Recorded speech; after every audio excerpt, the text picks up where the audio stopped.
actually hate to turn that beautiful song off, but let's get to business, right?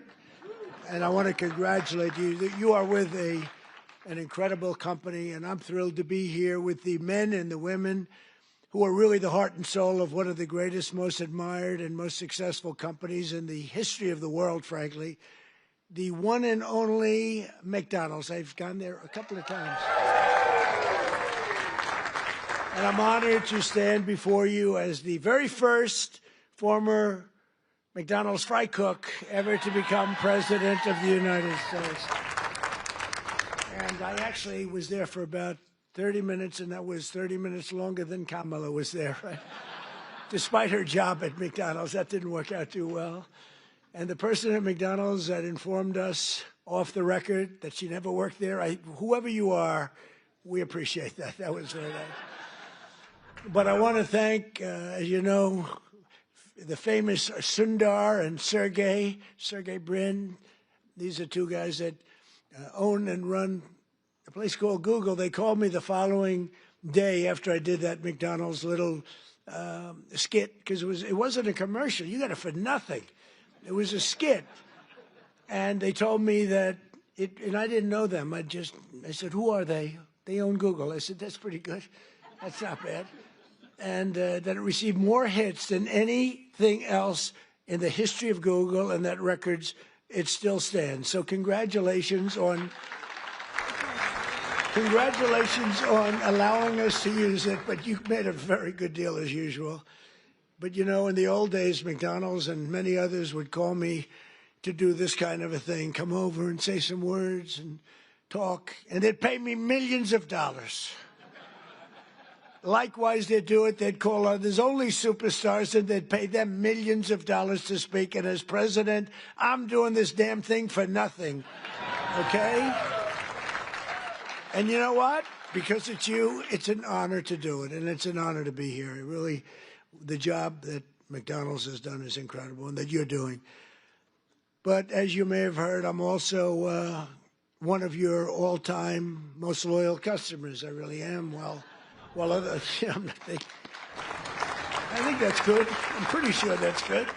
While other politicians fly around on campaign planes stocked with expensive catering, on Trump Force One, prior to ascending to Air Force One, which is quite a nice plane also, we served only McDonald's almost every time. On occasion, we couldn't find one, which is pretty hard to believe.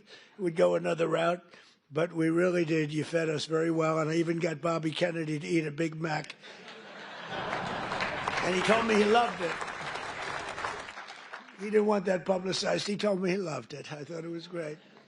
I want to thank McDonald's chairman and CEO, Chris Kempczinski, who I just met backstage. I guess gave him a little piece of my speech signed. I said, do you want to keep this? You can either hang it, you can give it to somebody, you can throw it away. I don't care. But I don't stay on the speech too long anyway, you know, so usually those speeches aren't too accurate, what I give. But McDonald's USA president is here, Joe Erlinger. Joe, wherever you may be, thank you very much. Thank you, Joe. Good job, along with everyone from the International Franchise Association, which does really fantastic work. I've heard from many people you do a fantastic job. So thanks as well to two former McDonald's operators now serving in Congress, Representative Kevin Hern and Chuck Edwards. Are you here, fellas? Come on, fellas. And they're warriors, those two. They're warriors. Thank you very much. Great job. And, of course, let me thank the people who truly keep the McDonald's magic alive, the incredible franchisees, and you got a lot of them here too.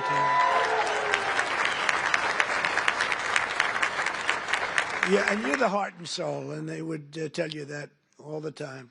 They tell me that. You carry on the commitment to what Ray Kroc said he wanted from every McDonald's restaurant, perfection. Have you heard that? Perfection. That was very strong. Ray liked to say that if you think small, you'll stay small, and that's why no one thinks bigger than McDonald's, not in your industry, and probably never will. I don't know if anybody can ever catch you. I doubt it. Every single day you feed an incredible 1% of the entire world population, 70 million meals every day.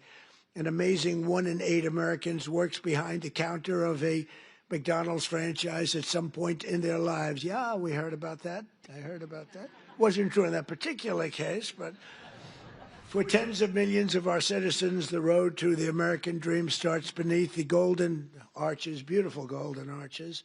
So to each and every one of you, thank you and congratulations on 70 years of American greatness. Congratulations.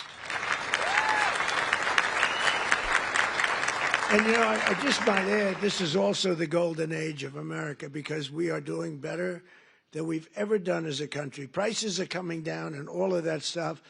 And, you know, they talk about different terms for that. But I will tell you that nobody has done what we've done in terms of pricing. We took over a mess.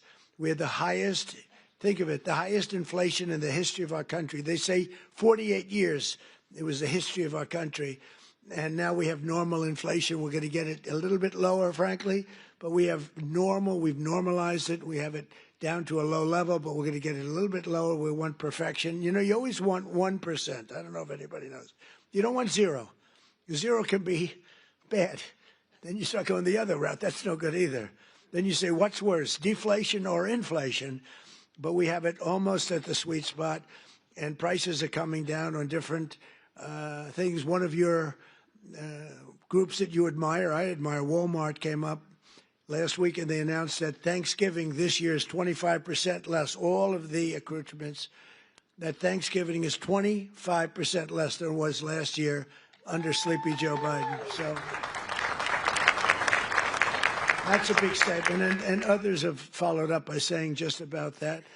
And to your leader, who when we met, I said, how are you doing with prices? Prices are coming down. He said, we were up 40% because of Biden and inflation, and they're coming down, and they're coming down rapidly. So I hope that all continues to go, but we're really doing well as a country. Most importantly, however, I will tell you, big picture, we have over $17 trillion being invested in our country in 9 months. It's now just about ready to crack 18, and by the end of 1 year, we will have about $20 to $21 trillion invested in our country. That's more by 10 times the highest amount ever invested in any country ever before. And it's largely because of tariffs and, I think, November 5th election. But it's the largest amount. As an example, so if we have 20 or 21 in 1 year, 21 trillion, think of what that is. That's car factories, that's AI, it's everything. They're all coming back because of the tariffs. They're all coming back because they don't want to pay 15, 20, 30, 100% tariff. It wasn't that complicated. People are saying, you know, Trump was right. It really wasn't that complicated, but it's been amazing. As an example, if you take me at 20 for 1 year, Sleepy Joe Biden, you know what he was? Less than 1 for 4 years. And if they got elected, they would have been at minus 10 because people were moving out of the country in record numbers, and welfare and other charges were increasing at levels that nobody has ever seen before. So you would have had double and maybe 50%, maybe literally more than they've ever seen. Welfare was going up. Everything was going up. Government jobs were going up. Real jobs were going down. So you would have had that catastrophe, and on top of it, instead of 20 trillion coming in, you would have had 10 trillion leaving our country. In other words, you would have had a catastrophe. You probably would have had a bankrupt country. You are so damn lucky that I won that election. I'm telling you. It's actually true. I hope the press covers that, you know. Sometimes he got up and he ranted and raved and bragged. I don't brag. I just give you the facts. It's true. But those in this room know the people of our country better than anybody. And before the sun rises, you're up serving hot coffee to construction workers, nurses, and police officers on the way to the job. In the evening, you stand ready with the fast dinner and a smile for busy moms and their children as they race from school to soccer practice. Really is. It's Americana. And late at night, your lights are off and the only one still glowing when the long-haul trucker pulls up for a good meal and a best Coca-Cola in America. Best Coca-Cola. Whoa. And I'll bet they use real sugar in your Coca-Cola. You know, they didn't in the United States. I said to the head of Coca-Cola, you got to go to sugar. They do in other countries. And you know what? They went to sugar. Isn't that nice? I said, you got to go to sugar. Just like I said, why is the Gulf of Mexico called the Gulf of Mexico? I said, we're changing the name. And now it's the Gulf of America. It has nothing to do with McDonald's, but maybe it does. Because it's very nice cycle. We have 92% of the shoreline. They have 8%. I wouldn't say I made a lot of friends in Mexico, but they still like me. Wasn't that a good change? Seriously, wasn't that beautiful? And it was done in an instant. You know, it's like, normally you think a thing like that would take years. This took like 10 minutes. I asked somebody, good lawyers in my office, I said, would I be able to change the Gulf of Mexico? Is that possible to the Gulf? Sir, it's been that way for 350 years. You know, they were here 100 years before us. We're 250, they were 350. It's been called the Gulf of Mexico, sir, for 350 years. I said, that's not the question. Am I able to change it? Yes. What do I do? Just give us the order and we'll do it. And I did, and we changed it, and everybody's happy. Well, not everybody, but most people. Most people are happy, but it's great prestige for our country. You know, it's tremendous prestige for our country. And that's good for McDonald's, and that's good for everybody else. As president, I want you to know that I'm fighting every day to support small businesses like yours and the citizens that we all serve. And together we're fighting for an economy where everyone can win, from the cashier starting her first job to a franchisee opening his first location to the young family in a drive-through line. I've been on that line many times. Actually, that line was incredible in the commercial, right? It wasn't a commercial. It was about, but they have the line. The people had no idea. So I made the French fries. The guy was really good. He had a great wrist. He was, sir. He was going like, sir. Yeah. It was not that easy. But I got it sort of finally. Not the greatest, but I get pouring it in. Asking him all sorts of stupid questions, but it was very interesting. Amazing. A little thing is not, it's a little complex, right?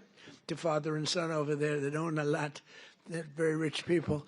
But I'll tell you what, I asked, how many do you have? Sir, I have 59. I said, you're rich. But you know, nobody knew in the line. The line was a long line. They had 25,000 people, so somebody let them know we were coming. It was toward the end of the campaign. And after I did the French fries and did some other things, I then stood at the window. And the people would drive up, a little bored in all fairness. You know, it is, I mean, they're waiting for a hamburger, okay? So they'd drive up like this. They'd look over.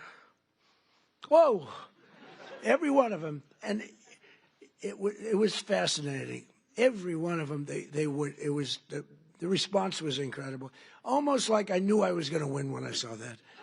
I know, because the response was love. It was great. They had a good time, but we did, I think, 12 people. Every one of them had the same response. They drive up, they this, they get that, getting a little cash ready, and they look over, and it was, some did a double take. Some went like that. Whoa. But it was sort of an amazing moment. You know, I did a garbage truck also, right? And everybody, and I thought, when I spoke with Sergey and Sundar, I said, yeah, but the garbage truck was equal, wasn't it? They said, not even a contest. Garbage truck was great, not even a contest to McDonald's. And that's because we had the power of McDonald's. I mean, it was an amazing thing. I thought the garbage truck would have won. And they said it was good, but it wasn't even close. So that's a tribute to what you've built, really. It really is a tribute to what you built. But there's still a lot of work to do, and we're making tremendous progress. 1.9 million more American-born workers are employed today than when I took office. Think of that. 1.9 million more today than, and these are American-born workers. Nobody thought that was possible. And we have the strongest borders in the history of our country. Nobody comes in unless they come in legally. You see the numbers. Everyone thinks it's impossible. A year ago, millions of people were storming our borders. Today, they only come in if they come in legally. And wages for hourly workers are rising at the fastest pace in 60 years. And sometimes you might say, was that good or bad? It's great for you. The minimum wage thing you'll have to be talking about. You're going to have to fight. We were talking about California, Gavin Newsom from California.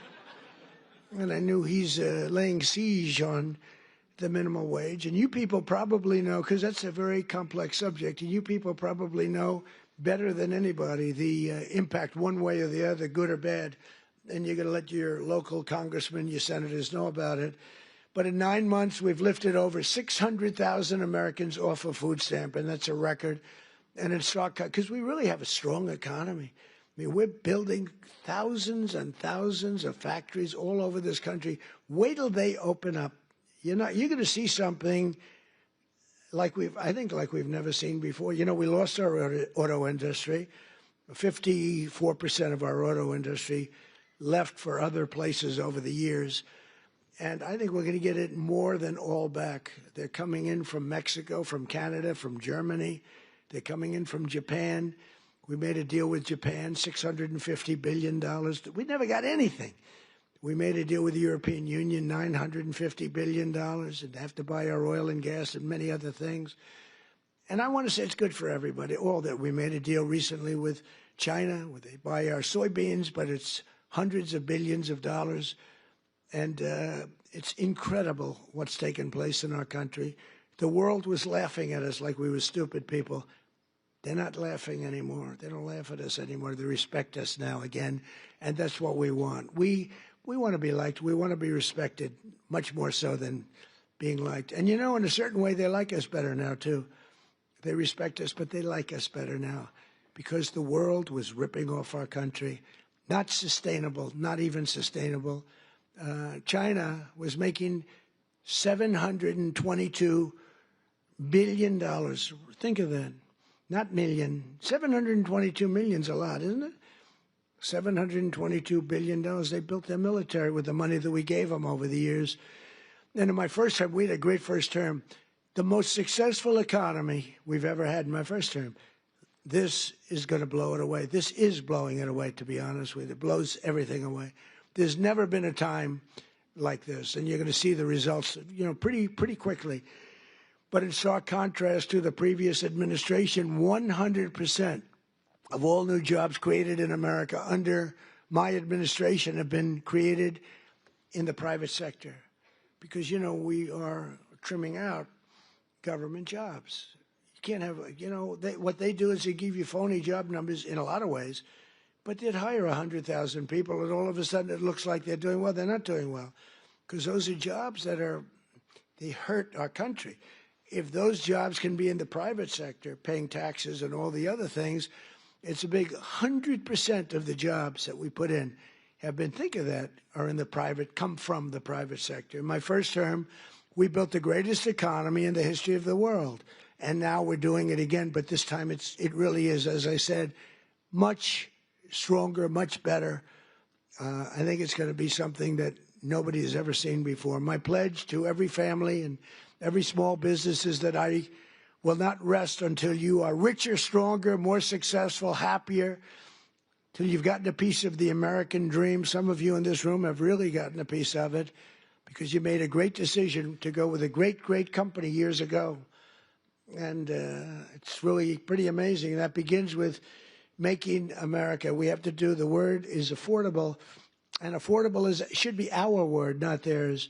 Because the Democrats got up and talked affordability, and they don't say that they had the worst inflation in history, the highest energy prices in history.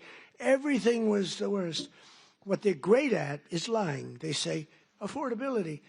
This stuff was all much more expensive. We have a couple of items like coffee, which is a little high. We're going to get that down. You saw that today.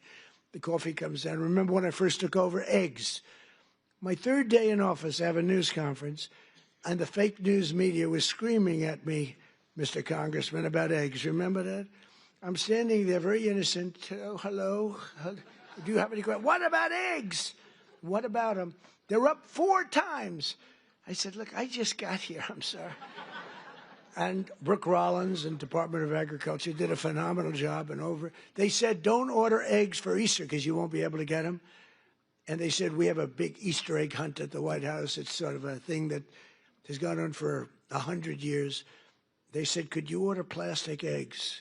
I said, I'm not ordering plastic eggs. We're going to have eggs down by that time. And by the time we got to Easter, the price of eggs had fallen precipitously. We had all the eggs in this country you want. And we know what we're doing. I mean, we know what we're doing. We rebuilt our military. We have the greatest military anywhere in the world. We make the greatest military equipment anywhere in the world. And everybody knows it. And everybody knows it. And you saw that with the way we took out the nuclear capability of Iran with those gorgeous B-2 bombers. They flew in there and they wiped it. And the word was obliterated. Remember when CNN said, well, it might not have been obliteration. Think of the pilots. They go in there, they're under fire. I was watching this from the Situation Room, and you get to see things in situations that you wouldn't believe. And they said, sir, they have entered Iran airspace. All of a sudden you see much faster. Then you see them going down at the whole thing was crazy. I actually said, do people really want to do that for a living? They're waiting for them, but the equipment is so good. The B-2 bomber. Stealth.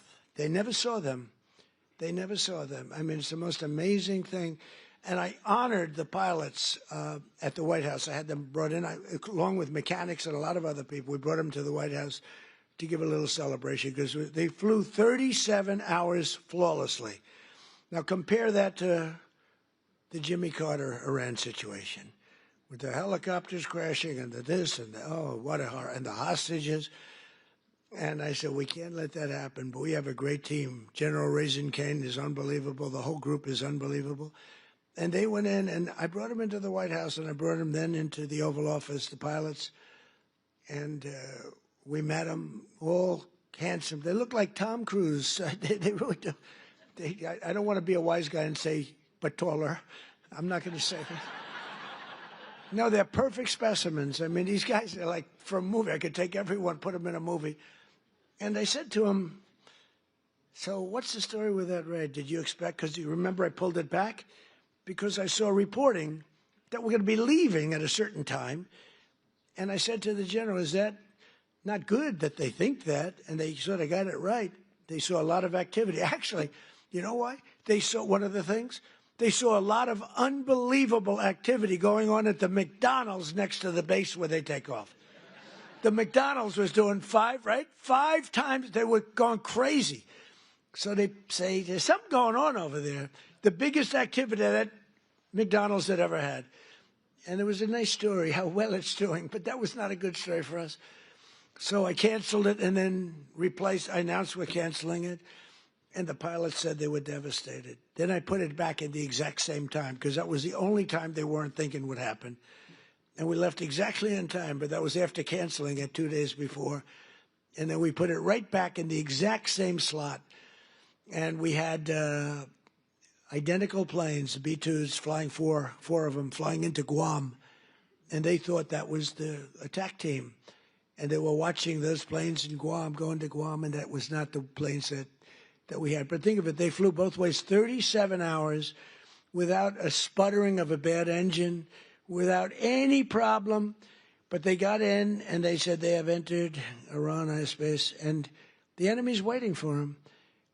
And they dropped the bombs. They hit every chute. You know, they have air chutes that go deep into the granite mountains. If you don't hit those chutes, the damage won't be as big as you want. And every bomb hit every chute.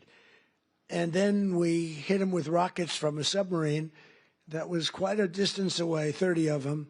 Let's put it this way, they got hit. And it totally took out the nuclear capability. And I said to these guys when they came in to the office, I said, do you guys like doing this stuff?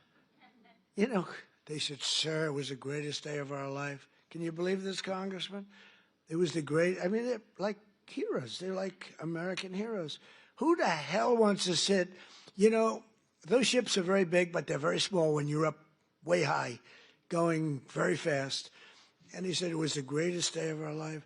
And they told me something that I didn't know. They said that, sir, Do you know we waited 22 years for this, our predecessors and us.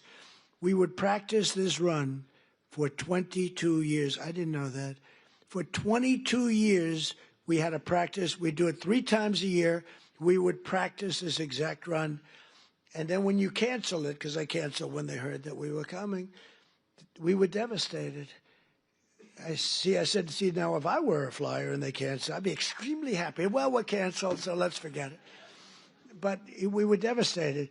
So I said, this is something you really love, right? Yes, sir. We were so honored. This was the greatest day of our life. I mean, it's really great. We just have incredible people in this country. It's an amazing story. And they hit, and then they said, skedaddle, the word skedaddle. And that plane went like this. You know, when it drops a bomb, it goes down very steeply because that gives it a better angle and, you know, more speed for the bomb. Very, very heavy bombs. And they go, boom. And as soon as those things, the one pilot, the first one said, skedaddle. And that thing just turned in its side. And it's so unbelievable. And that knocked out Iran nuclear capability. And all of the Middle East became a different place. And now we have peace in the Middle East. And at the United Nations today, they approved the Board of Peace, which is I'm going to chair. And we're picking the leaders or the heads of the most important nations in the world. I think it'll be a board like no other than perhaps the McDonald's board. You have a very good board. You actually have a very good board. But nobody thought a thing like that was. This just happened today. The Board of Peace, and it's going to be comprised of myself and leaders of other very important nations and very respected nations. And it's going to be something I think is going to be very important. It was just approved. It was just endorsed by the United Nations. It was pretty great. It's a big thing. I think it's one of the most important things the United Nations will ever do, actually. But Joe Biden's prices and his hikes cost a typical American family an estimated $33,000 and hit your workers and your customers and your small businesses. Very, very hard. The Biden administration started the affordability crisis, and my administration is ending it. I'm ending it. Prices are way down. If you just look, so we don't have, as I said, the inflation, but our energy prices are way down. And, you know, despite hamburgers being a big business, energy is one business that's bigger. When you get energy down, everything else is affected. If you start bringing the price of gas, that's like a massive tax cut. And they were selling, you know, they were having gasoline at $4.75 a gallon and $4.50, $3.50, $3.75. We're going to be able, it looks like we're going to be able to hit $2 a gallon in the not too distant future. But let's say we're $2.50, $2.70.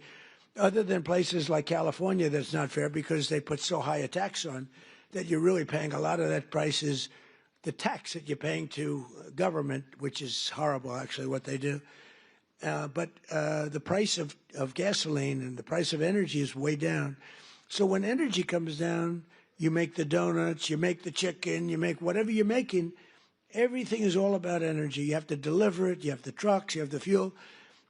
When energy comes down, and it's come down fast, we had an expression, drill, baby, drill. And I drilled, baby, drilled. I tell you, we drilled. And last month it was announced we produced more oil and gas than any time in the history of our country by far. And when you do that, everything comes down. You don't even have to look at the numbers. And it's all beautifully coming down. And as per your chief executive and your chairman and everybody else, they tell me the prices at McDonald's are coming down. It's moving down. Unfortunately, they were so high in the last administration that people aren't that happy because it was so high. So even though it's coming down and coming down a lot, they want to see where it was, like when I was president. And we'll be getting it very close to that number, maybe even better, depending on what we do with energy. But the energy is coming way down. In the 9 months since I took office, we've stopped inflation in the tracks. Since January, the core inflation has been the lowest in just about 8 years, just changed. It was 4 years, now it's 8 years. It just changed about an hour. They just said, sir, if you want, we can rewrite the speech. I said, no, I can remember it very nicely. Thank you. I'm not Biden. In the past 6 months, the price of breakfast items has fallen 14%. Bread prices are down. Dairy prices are down. And the price of eggs has declined 86% since March, and much more than that since when I took over. Because when I took over, it was an egg crisis, as we said. And I want to give a very special thanks to McDonald's for slashing prices for your most popular items, bringing back extra value meals, and I hear you're recommitting to the affordable options of Americans that we really know and love, all of the items that we love. And I hear that McDonald's is playing a very big role in that. We're getting prices down for this country, and there's no better leader or advocate than McDonald's. And I believe the next time maybe I'll have to be back here again next year if you get them down enough, okay? That's all you have to do for me is get them down enough. We'll come back. We'll come back, Mr. Chairman. But while Democrats wanted to give Americans the largest tax hike in history in July, I proudly gave you the largest tax cuts in American history and signed the one big beautiful bill, I call it the great big beautiful bill, into law. That includes no tax on tips, no tax on overtime, and no tax on Social Security for our great seniors. That is a big deal.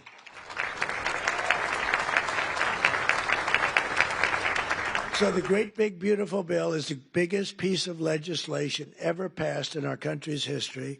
It gives expensing to you as owners, where you do something, you could expense it, you can take it off in 1 year instead of 38 or 40 years. It gives you so many things. And I'm not giving it to you, I'm giving it to the people that you're hiring, because I'm giving it for jobs.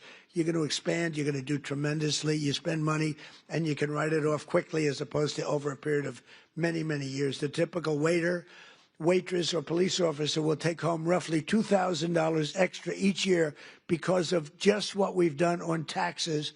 And the tax cut bill, and I call it the tax cut bill, is also a big boost to small businesses like yours. It includes permanent expensing. And again, the biggest thing I did in my first tax cut bill, and this also expanded and extended that, was the expensing, the 100% expensing.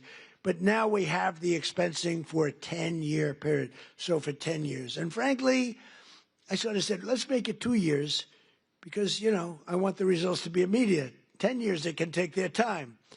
I had a lot of pushback, including from these guys. They said, no, the right thing. It might have been good for us politically, but it's better what we did ultimately for the country. So we have 10-year full expensing. Nobody thought that was possible to get.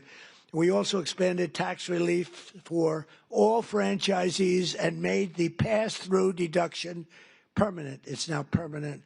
And very importantly, under our tax cut bill, we virtually eliminated the unfair estate tax or death tax, so you can keep your family business in the family, your children, if you love your children. If you leave your beautiful place to your children, you won't have estate tax, small business. Now, if you don't love your children, you don't really care what I'm saying right now. I've only had 2 or 3 people over the years that say, I take a vote. Does anybody in this room dislike their children where you're not leaving it to your children? And, you know, it's always blank, blank, blank. Then all of a sudden, one guy about 6 rows back, okay. And I thought he was kidding. I said, oh, that's so funny. I'm not kidding. My kid is no good. I'm not. And I said, this is amazing. So he's not so happy with this, but it's all right. But think of it, you know, farmers especially, where they'd have a farm. And, you know, the expression, the land rich, cash poor a little bit. But they have a great, wonderful thing and a way of life that they wouldn't change with anybody, not even a franchisee, right? They don't want a McDonald's. If they have a farm, they love their farm, just like you love what you're doing. But the farmers were dying, leaving their farm to their children. The value of the farm was high. They'd go out. They'd have a tremendous estate tax or death tax. And it would so much. I mean, the percentage is crazy how high. They'd end up losing the farm in bankruptcy. They'd go out and borrow all this money to pay the tax, the estate tax. They'd put a mortgage on the farm, and they'd end up losing the farm. Many of them committed suicide. They would commit suicide. It was such a horrible thing that was happening. And we've ended, think of that, the death tax, the estate tax on the small businesses. So I hope you're around for a long time. You don't have to think about it. but it's a great thing for your family, and it's, a great thing for longevity. You treat your franchise just like a farmer treats his farm. You love it. You're there early, you're cleaning it, little touch of paint here or there. There's a little spot on the ceiling, drives you crazy, right? It's, it's love. It's love for what you do. It's amazing the job you do, too. I see it. I've been in plenty of McDonald's that clean beautifully. You must have some awfully good incentives because they are really amazing places, the job that's done. But upon taking office, I signed an order requiring that for every new regulation, 10 old job-killing regulations have to be eliminated. So if we put in a new regulation, then we get rid of 10. Otherwise, you don't get the new regulation. And, we got rid of the drip, drip water. We call it the drip, drip, where drip drips out of the sink. States with tremendous water, so much water, they have nothing but problems getting rid. They had restrictions on water. It comes down from heaven, right? They had restrictions on water. So you want to wash your hands, or like me, I want to wash my hair. I lather up, and I turn that, and there's no water. The water's drip. They put a restrictor on. I won't mention the third item in the bathroom because I always get criticized. I used to mention that, but I don't mention it anymore because you know what I think you do. If you don't know what I'm talking about, then you shouldn't be owning a McDonald's franchise. You wouldn't do well even with a McDonald's franchise. But no, the water restrictions totally lifted. All restrictors are gone. And it's interesting. Your dishwashers were covered, right? You had no water. I was with some of the people that make them, Whirlpool and others, and they said, sir, they won't give us the water to use in our dishwashers or use in our washing machines. The washing machines have no water. I mean, it's like a glass of water, half a glass of water. We need water. And I said, how bad is it? He said, well, like the dishwasher. They put the dishes in, and they just keep pressing the button, they end up using more water. So I gave them, as you know, unlimited water. Biden came back with a rigged election, and he immediately restricted the water again. But I came back in and immediately unrestricted again. So now you have unlimited water to clean your damn dishes, okay? And other things. Your hands. Didn't you hate that? You walk in to wash your hands. I'm a big hands guy. I like to wash my hands. I used to hate shaking hands. Now, once you run for office, you better like shaking hands or you got a problem. You ever see a politician? No, I don't want to shake hands. Can you do that? I don't think you wouldn't be a politician very long. I actually thought that with COVID, that would be the end because, they didn't want you to shake. I said, well, but then it came back a little bit slowly, and then eventually. But when you're a politician, you have to shake hands. So I like washing my hands. And you'd go into the sink, new places generally, and you turn on the water, and there's literally no water. And how about the places that think they're going to save a fortune, so they spend a lot of money, where the water turns off there. You press the thing, which you hate to do, your hands. You don't like to press. So you get the towel, you press it, you wash it, and the water stops. So they have both a restrictor and a stopper. You get like 4 drops of water. Tell me, do we really get rich with that? Okay, do we really? This is so ridiculous. So I undid all of that nonsense. But we did much more important for you. We've rescinded the insane Biden energy regulations on ovens, cooktops, microwaves, and ice makers that were driving your costs through the roof. You have no longer restrictions in that. I hope you understand. But I did better than that, too. In terms of slashing, we slashed more than $1 trillion worth of regulations, burdens on the U.S. economy, in particular on businesses and people that employ people. Combining our regulatory and tax cuts, we've reduced the effective burden on franchisees by more than 37%. You're so freaking lucky. You are so lucky. These guys are so loaded, they probably don't even know what I did for them. They make so much money, they say, yeah, it's peanuts, 37%. Let me tell you, you should have suffered a little while through Kamala. The good news is she had no clue. You just wonder, I want to give an IQ test to Kamala and Biden. Who do you think wins? But they were destroying your businesses. But I have better than that, though. As you know, in my first time, I also stopped a mortal threat to the franchise business model by terminating Obama's infamous joint employer rule. Joint employer. In other words, you were screwed. You would have been mortally wounded, perhaps. I said to a couple of the people, what would have happened if that? Sir, please, I'd rather not talk about it. They don't want to talk about it. I ended it. You got lucky on that one, let me tell you, because I said, really, I asked one of my guys, because when I was coming over, I saw that in the speech. I said, what does that mean? He said, that would have been death to businesses like yours and others. It was just, these people don't care. They didn't care. But I ended it, and I think that's one of the biggest things that you'll ever have done for yourselves. I think that's the biggest thing that can ever be done for you. We mentioned all these different items, but that's the biggest by far for you. As long as I'm president, I'll always defend your right to run your own small business and do it well. And some of your small businesses have become very large business. One of the franchise owners here today is Carlos Matios Sr., who escaped communist Cuba when he was just 6 years old. In America, Carlos took jobs as newspaper delivery boy, a factory worker, and eventually became a New Jersey police officer. Then, in 1998, Carlos switched careers and moved to Virginia, where he took over his first McDonald's. Where's Carlos? Is he around here? Let me see. Come on, stand up. Stand up, and your son too. Stand up, your son. Good-looking son. I met him backstage. He had a knack for turning around poorly performing restaurants, and today his family owns nearly 60 McDonald's all along the East Coast, including at the Pentagon, where I've ordered numerous Big Macs. Right? In fact, he served when the great football team came in. They served McDonald's, and you'd have these guys walking out, the biggest human beings I've ever seen. They were the national champs, right? Remember the team? Who was the team? Remember the team? He said Clemson, that's right. And these guys, I don't know, they were, like 6'6". What do you weigh? Sir, I weigh 392. I said, but you reported it much. I said, yeah, that's what they say. But and he'd have like 12, just each. And I thought he was bringing them back to the rest of the team. I said, that's nice, but maybe the team wants them. No, this is what I said, are you going to eat all of them? Yes, sir. He didn't even know what I was talking about.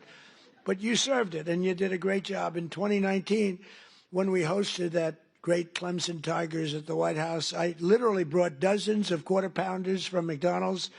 We bought the whole thing. We bought the Quarter Pounder. We bought actually just about it. Well, he really had no choice because he just took everything he had in the whole restaurant. We got whatever the hell, probably whatever didn't sell, we got, right? But Carlos is here with Carlos Jr., his son, who started as a cashier and now runs dozens of the restaurants.